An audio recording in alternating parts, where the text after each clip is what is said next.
బట్టతలతో బాధపడుతున్నారా? ఆధునితనమైన పద్ధతిలో హెయిర్ ట్రాన్స్ప్లాంటేషన్ చేయబడును. Face Clinic, Hyderabad. పానీపూరి. ఈ పేరు వినగానే నోట్లో నీళ్లు ఊరుతాయి. పానీపూరి అంటే ఇష్టపడిన వాళ్ళు ఉంటారా చెప్పండి? చిన్న పెద్ద అనే తేడా లేకుండా ప్రతి ఒక్కరూ పానీపూరిని ఎంతో ఇష్టంగా తింటూ ఉంటారు.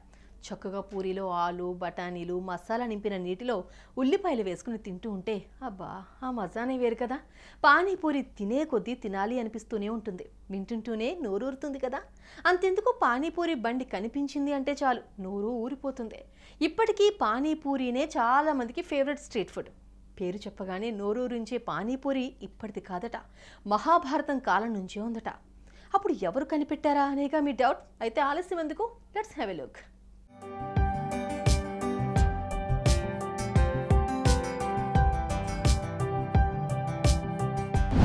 పానీపూరి ఇండియాలోనే ఫేమస్ స్ట్రీట్ ఫుడ్.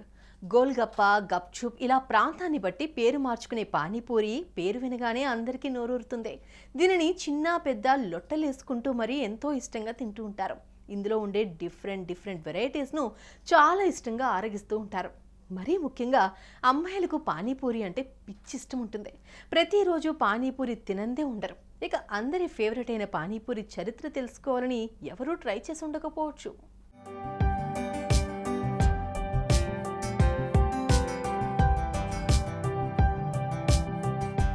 అందరి ఫేవరెట్ ఫుడ్ అయిన పానీపూరి మహాభారత కాలంతో ముడిపడి ఉందని తెలుస్తోంది. ద్రౌపదికి పాండవులతో పెళ్ళయ్యాక ఈ ఫేమస్ పానీపూరిని సృష్టించిందని నమ్ముతారు. పెళ్లైన కొత్తలో అత్తగారు కుంతీదేవి ద్రౌపదికి ఓ టాస్క్ ఇచ్చిందట. మిగిలిపోయిన ఆలు సబ్జీ, గోధుమ పిండిని ఉపయోగించి ఏదైనా కొత్త వంటకం సృష్టించి భర్తల దగ్గర మెప్పు పొందాల్సిందిగా సవాల్ విసిరిందట.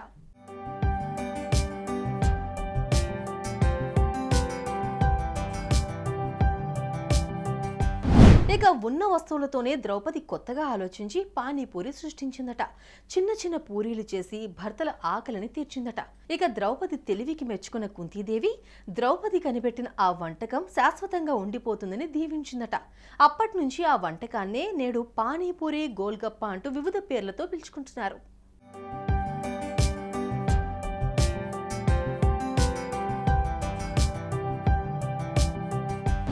అంతేకాదండోయ్, ద్రౌపది తన చేతులతో స్వయంగా చేసి పెట్టినందుకే పానీపూరి అంత టేస్ట్ ఉంటుందట. ఇక పానీపూరికి ఇంత కథ ఉంటే మనం తినే ఎన్నో రకాల ఫుడ్స్ల వెనుక కూడా ఓ చరిత్ర దాగి ఉండొచ్చు. సుమన్ టీవీలో మీ పర్సనల్ అండ్ బిజినెస్ ప్రమోషన్స్ కోసం కింది నెంబర్కి కాంటాక్ట్ చేయండి.